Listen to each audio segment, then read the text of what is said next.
સરદાર વલ્લભભાઈ પટેલની 150મી જન્મ જયંતિની ઉજવણીને લઈને વિશેષ કાર્યક્રમોનું આયોજન કરવામાં આવ્યું છે। સરદાર એટ 150 અંતર્ગત એકતા અને સામાજિક જાગૃતિના સંદેશ સાથે વિવિધ પ્રવૃત્તિઓના ભાગરૂપે મુખ્યમંત્રી ભૂપેન્દ્ર પટેલે આંબલીથી યુનિટી માર્ચનો પ્રારંભ કરાવ્યો।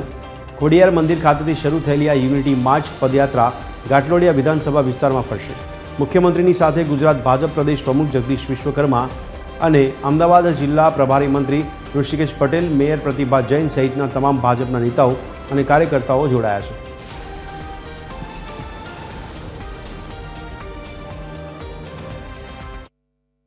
દેશભરમાં સરદાર સાહેબની 150મી જન્મ જયંતિ ભવ્ય ઉજવણીનું આયોજન થયું છે।